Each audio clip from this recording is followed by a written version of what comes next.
Hey friends, and Merry Christmas.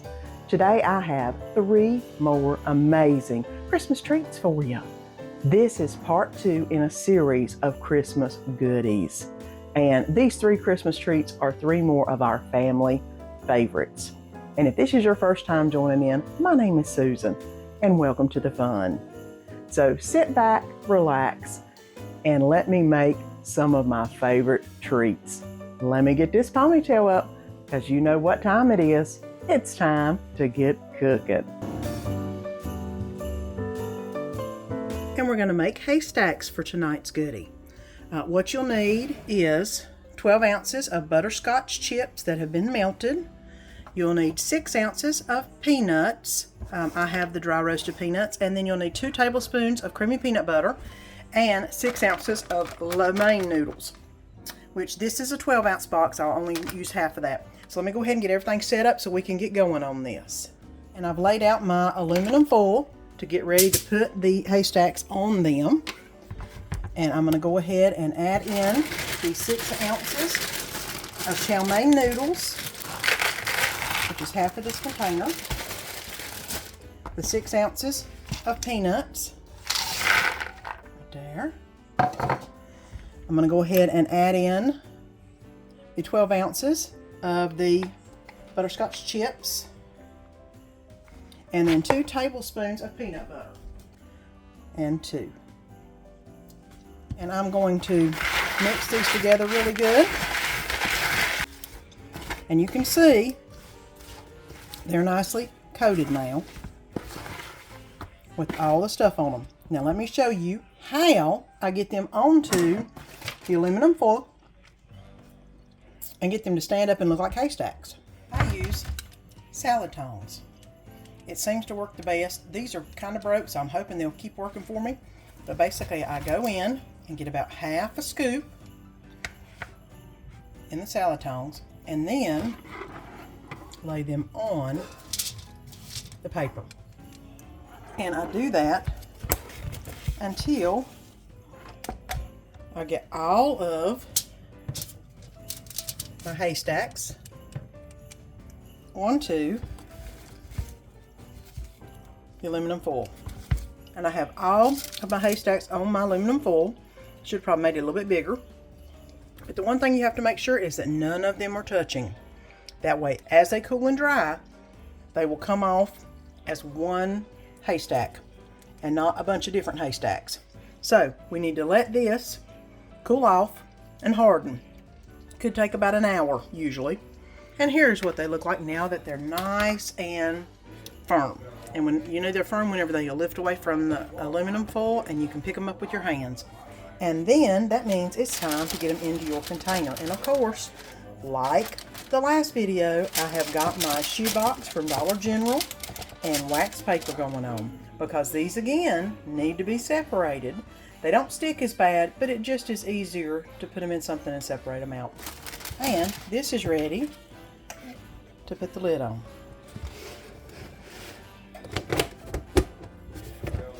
Now, I have all the haystacks in here. They're all separated up. Again, you can see through this container, so you know what's in it. You know how much is in it. Somebody can get into it very easily.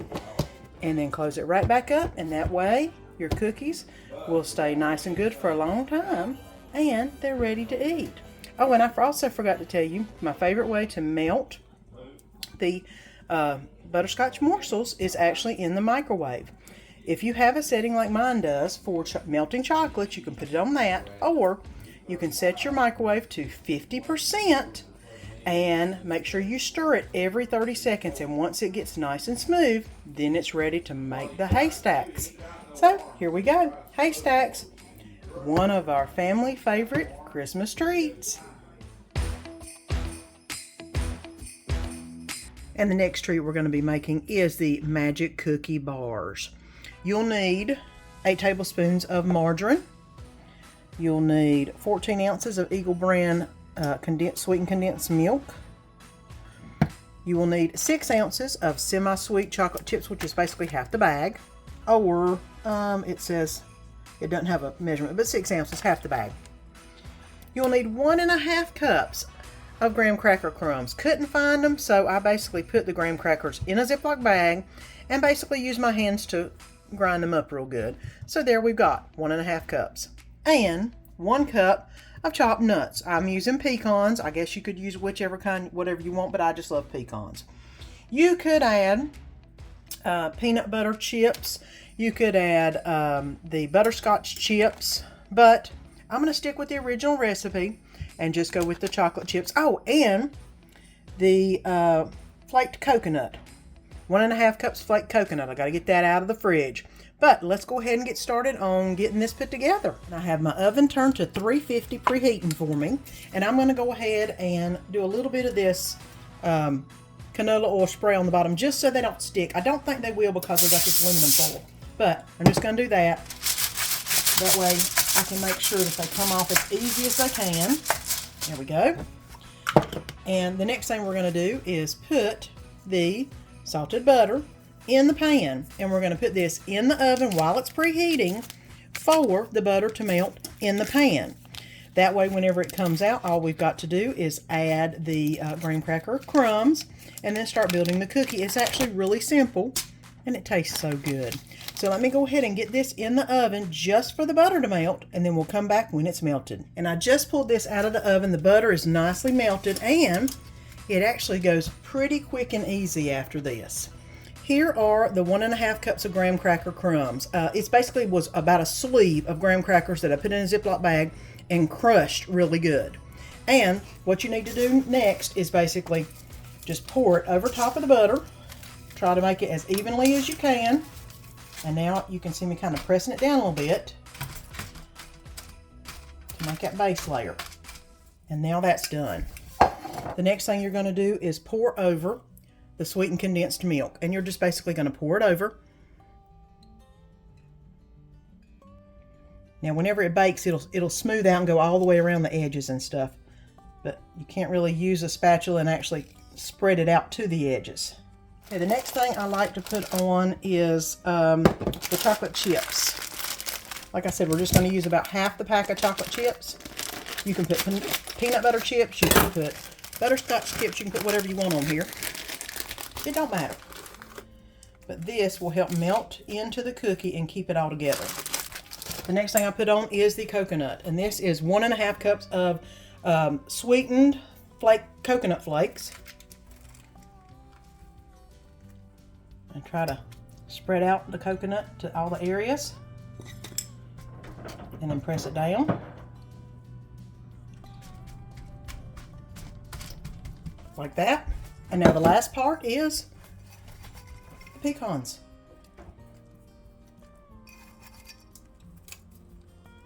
Okay, now this is ready to go in the oven and bake for 25 to 30 minutes. And I'll probably check it at 20 just to make sure it's not going to overbake. And let me get this in the oven, 350. And someone has smelt some goodies baking in the oven. And right here is the layer bars. They are a little over 25 minutes in, closer to 30. And I'm going to go ahead and let them cool down and let them all melt together for the bar. So this is what it looks like after coming out of the oven, 350 for about 28, 29 minutes. And it looks really good. And I'm going to let it cool down so I can cut it and get it out of the pan. Pull up the bar. And there you go. Look at that. Now I'm going to put them in the container to let them finish cooling off.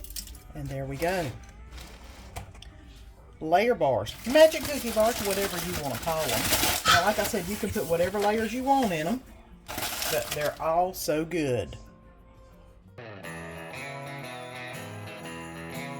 And tonight we're going to be doing some candied pecans. Pretty simple. I love making them. Just sugar with a little bit of salt and spice, and then cook them, and you're good to go. So let's get started. I've got a teaspoon of water, half a teaspoon of vanilla extract, a tablespoon. It calls for a tablespoon of cinnamon. I'm using cinnamon sugar. I like a little bit of sweet. Half a cup of brown sugar, and half a cup of regular sugar, and 16 ounces of pecans, which that is 32. I'm only going to make 16. And you're going to need the egg white from 1 egg. So let me show you how we get all this put together and how we make it. It's very simple, so let's get started. First thing we're going to do is put the dry ingredients in. We're going to be putting in the half cup of brown sugar, half cup brown sugar, half a cup of white sugar, a tablespoon of ground cinnamon, which of course I told you I'm going to be using cinnamon sugar. There. It calls for a teaspoon of salt. And that's all for the dry ingredients. So now we're going to go ahead and I'm going to get my little whisk and I'm going to whisk it together, trying to get all the lumps out of it and get everything incorporated so it will coat the pecans really well. Okay, the next thing I'm going to need is 1 egg white.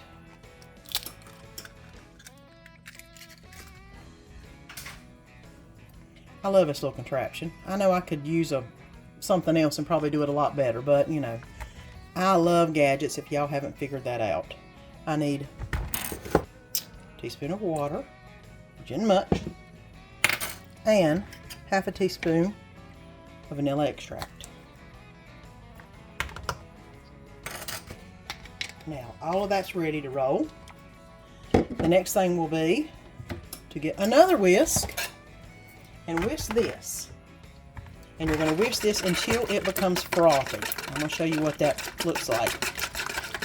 So now that is frothy. I am going to add 16 ounces of pecans.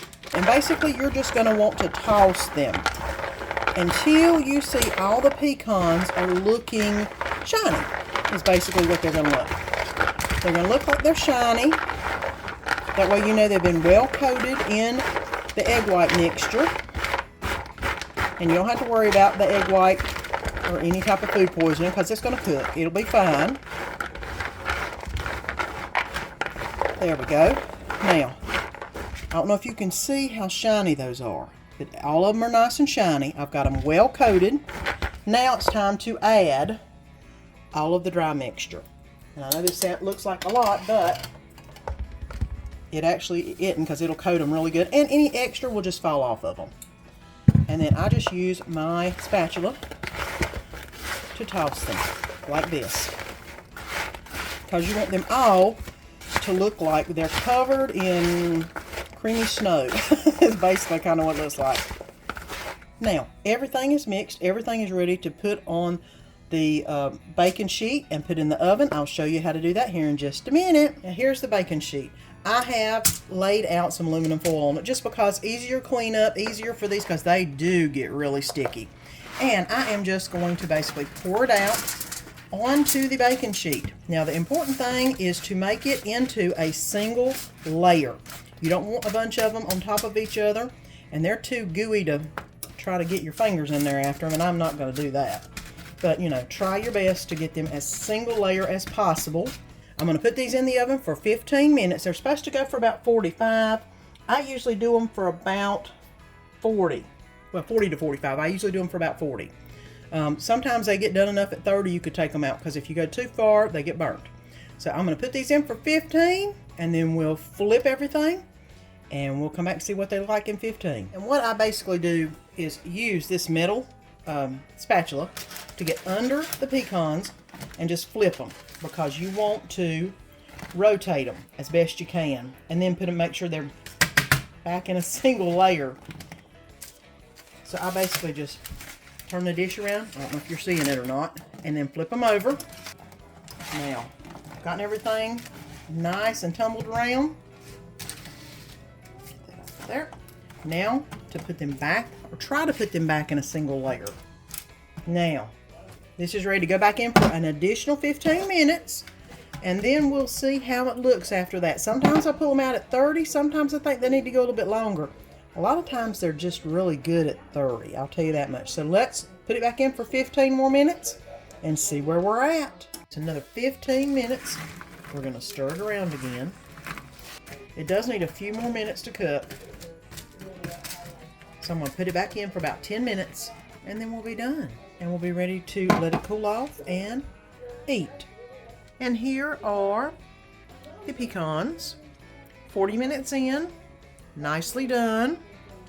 If you touch them, they're hard, not sticky, which means they're nicely cooked. Now we need these to cool off, and then we'll put them in the container once they cool. These pecans are so good and so easy. You have got to try them. Weren't those 3 treats delicious? And if you enjoyed this video, I'm sure you'd love this video right here also. And if you haven't already subscribed, please press that button down below and subscribe so you don't miss out on any of the fun. And until next week, have a great week.